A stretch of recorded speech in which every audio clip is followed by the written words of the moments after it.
Let's get a couple of voices on this. Natalie Bennett is the former leader of the Green Party, and Ben Habib, former Brexit Party MEP, both with us. Good afternoon to you both. Natalie, first of all, it's been around for 70 years. It's arguably done some good work. Nobody disputes its reason for coming into being in the first place, but it's had its day and we don't need it anymore. True or false? Absolutely false. And if you look at the history, and I'm really glad that you set out the facts there, this was drawn up by a UK MP and lawyer. The building in which it sits in Strasbourg is designed by a UK architect. We were the first country to sign up to this. This was setting the foundation of the rights-based rule of law system, which has more or less, not perfectly, but provided some sense of security and stability over the past decades. And now we have a situation where we've got a Tory government which is no answers to the cost of living crisis, so many areas of policy like energy policy in absolute chaos, and tanking in the polls. And I think you've really got to look at what's happening here is we've got this trial balloon. We've got all of these people like Robert Jenrick and supposedly other members of the cabinet saying this. And then a number 10 spokesperson, unnamed, is saying, well, no, of course we can't do this. This is really playing politics, grabbing the front page of the Daily Express or the Telegraph. But this is deeply dangerous in a world which, as the Integrated Review Refresh came out, the government's own paper came out at the start of this year, was saying this is a really volatile world. Look at Niger, look at Sudan, look at what's happened in Ecuador today. We need to be fighting for showing support for the rule of law, for human rights, and yet this government is sending signals that are absolutely opposite. Ben Habib, it's dangerous if we start pulling out of conventions such as this. What do you think, Ben? Good afternoon to you. Good afternoon. Just a couple of points, if I may, before I answer that question, Ian. The European Convention of Human Rights and the European Court of Human Rights was established in principle, as Natalie and you have said, with the UK being a prime mover behind it, to keep Europe under control, because it was European countries that just couldn't stop themselves from starting wars and abusing human rights. So it was for the protection of the European nations that we went into it. The notion that the British government, our parliamentary system, one of the oldest modern parliamentary systems in the world, one that actually delivered human rights first and foremost, way ahead of all these other countries in Europe, and actually was a force for bringing stability to Europe when they couldn't control themselves. The notion that we need to be controlled by a court over which we have no influence, where the British people's voice cannot be heard, which is entirely unaccountable, which goes on making laws as it chooses and against which we cannot kick. We cannot derogate from the rulings that this court makes. That notion is fundamentally flawed. At the heart of Natalie's argument is that the British people and the British parliamentary democracy cannot be trusted.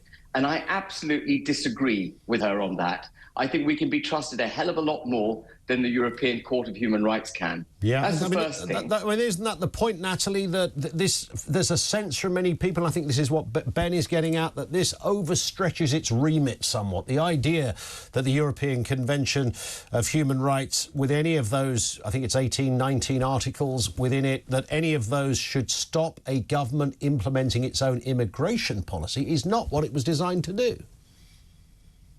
2 points in response to Ben. First of all, he said that it was set up because European nations couldn't stop making war on each other.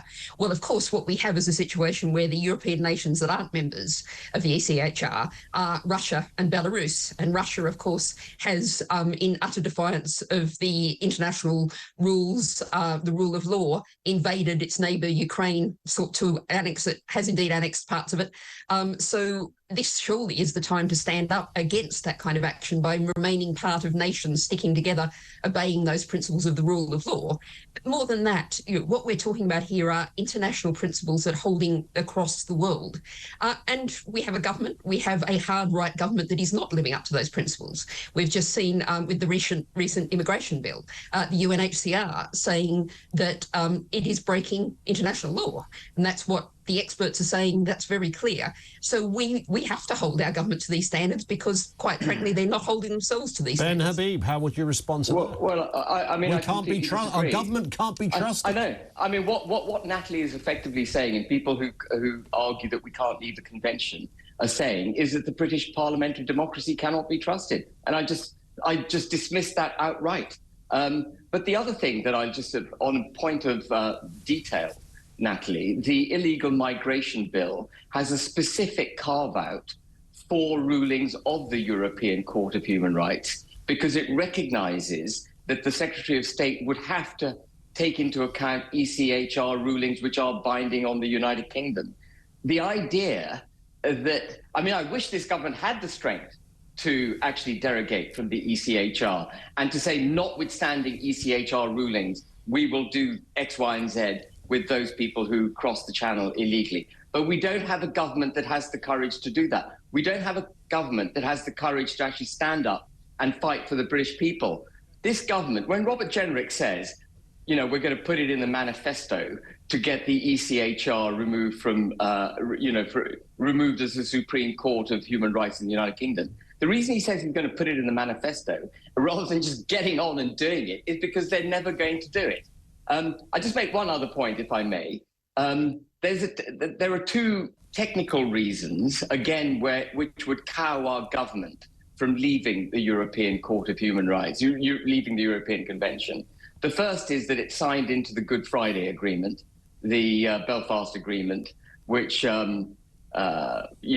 we've seen repeated evidence of our government not having the courage to stand up for Northern Ireland. So there's absolutely no chance of them having the courage to do something in breach of the Good Friday Agreement.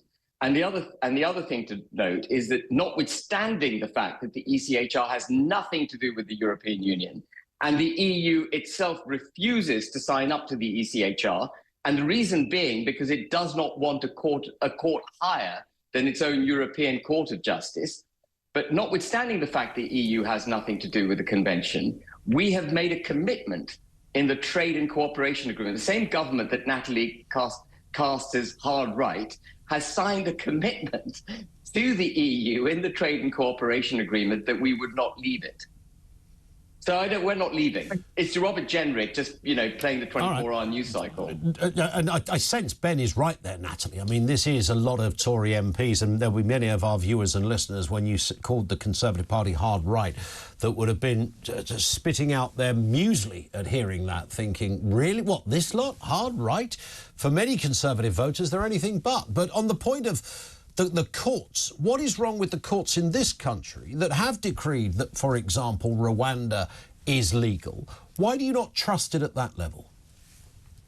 First of all, the courts at the moment are saying that Rwanda is not a safe place to send people. That's the current level of court ruling. Of course, we're working through the appeals and the next appeals and the counter appeals. But it's very clearly obvious that Rwanda is not a safe place to send people. Oh, actually, I've got to credit and agree with Ben and say it's great that he acknowledged that there's two enormous things that stop this happening, one being Northern Ireland and the other being the way it would absolutely destroy judicial and policing cooperations with the EU. Both of those are facts. And Ben is absolutely right. This is the government playing politics. But you just look at the state of the world, the volatile state of the world, the instability, the insecurity. This is the government playing politics for domestic reasons. But the world is noticing. The world sees what's happening.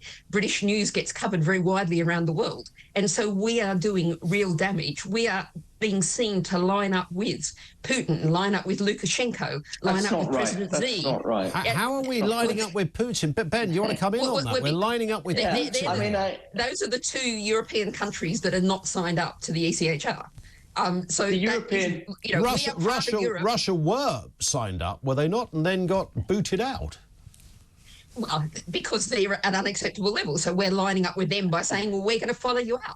We're following you out. Natalie, come on. I mean, the notion that the United Kingdom could ever remotely be anything like Russia when we are the second largest contributor to the fight against Russia in Ukraine. We are a bastion of promotion of human rights, not just in this country, but internationally. We did that when we didn't have to do it. When we had an empire, we were championing human rights across the globe. You've got to read your history on that. There's no way that you can castigate the United Kingdom and put it in the same bracket as Russia just because we wish to leave the ECHR. But I've got to make one more point. All right, very quickly, Ben. So we have to leave the European Court of Human Rights. We absolutely should leave it because the European Court of Human Rights, as I mentioned at the outset, is unaccountable. It makes up laws as it goes along, and then those laws become binding in the UK. It is thoroughly undemocratic and completely wrong. There is no mechanism the British people have to hold this court to account. And yet it's the EU that bangs on about the fact that court shouldn't be above being held to account. It's the EU that castigates Poland over its judicial reforms. The ECHR is the worst form of court, an unaccountable body of people making up law on the hoof and enforcing it in the United Kingdom amongst other countries. And Natalie Bennett, just run that past me again. The United Kingdom is no better than Putin's Russia. Why? I didn't say that. I said we were lining up with them. How are we lining up with Russia? Russia was thrown out of the ECHR. If we walk out the door after them, I think you can see the line. So anyone that walks out follows Russia, because by dint of the fact they're not in it? Well, if you were saying we're not going to sign up to long-agreed international rule of law situations, just as China doesn't... I think Russia were kicked out rather than walked out. We're following them out the door. So the fact that you also leave something means you're the same as Russia? Oh, I didn't say same. I said you're lining up with, which is not. But implicit they're the same. Implicit in lining up with is that there's some synergy between us and Russia. Well, if you look at the situation around the world at the moment, we have a world that's splitting into two camps of authoritarianism, camps of military force, and people who are continuing to stand up for the rule of law, considering to stand up for long-term So you think rights. We're moving into the military force sphere, like Putin? In terms of...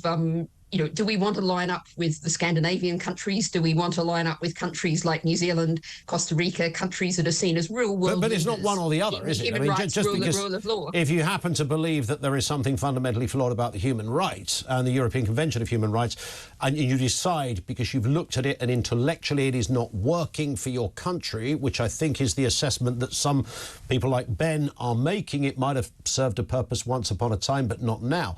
That doesn't, by definition, put you on a footing with President Putin and Russia. You can't really believe that, Natalie. What it comes back to is that we can't do this, as Ben has said. This is gesture politics. It's dog whistle politics. It's playing dangerous games when what we actually need is a government that's dealing with the cost of living crisis, that's giving us a decent energy policy, that actually is able to run the country. And this is a distraction that they're using, but it's on the international stage, it's a dangerous distraction. It's also worth saying, Ben, that kind of echoes something you said a second ago, that actually I'm pretty sure that Rishi Sunak and Liz Truss, when they were doing those head-to-heads for who gets the big gig. Turns out both of them got it, one for a shorter period of time. But they of course, they both said, I think, when asked about this, that they would probably on balance remain wedded to the convention. Well, one thing Natalie and I agree on is the government hasn't got the ability, well, it has the ability, any government has the ability to leave. It hasn't got the courage or wherewithal to do it, even though I believe it's the right thing to do. And I don't agree with Natalie that we should be aligning ourselves with any countries. We are the United Kingdom. We invented human rights. We established human rights in all the countries you cited.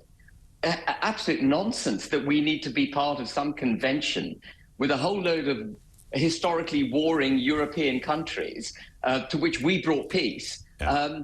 In order to be seen as an upholder of human rights. Well, I mean, Natalie, there's 46 or 47 council members of this convention, and there are some, fairly iffy members in there as well today. Like Turkey. And well, indeed. So, but if you leave it, Natalie, is there not a part of you that thinks, maybe we are grown up enough to do our own thing in this country? Why don't you trust British judges? What I trust is a long-term development system, international system of human rights and the rule of law, which this is, the ECHR is one of the first one. We're seeing this developed more and more in international norms, things like the Magnitsky-style sanctions, things like the campaign to create an international offensive ecocide. We've developed over decades a real framework, from people campaigning, from lawyers, from peoples working together to give us a world that's fair, just and safe for everyone in it. And that's what human rights and the rule of law are all about. All right. The world to which Natalie refers is a world where democracies are stripped of authority and these institutions are empowered. And these are all unaccountable institutions, including the European Union, the ECHR, the WHO, to a significant extent the UN, the IMF, the World Bank, all these institutions which are continually grabbing power from their member states, empowering themselves, denuding authorities of their local parliaments, of our parliament, and we've got to pull some of that power back domestically to the United Kingdom, so we have a proper democratic system. Actually, what Natalie is proposing is anti-democratic. Maybe we need a bigger system, Natalie, like a kind of a court that represents the entire Milky Way, so that we can override all of these institutions and areas and really go. We won't just go global, we'll go intergalactic, perhaps. Natalie Bennett, thank you. Former leader of the Green Party, Ben Habib. He, of course, is former Brexit Party MEP with us here on TalkTV.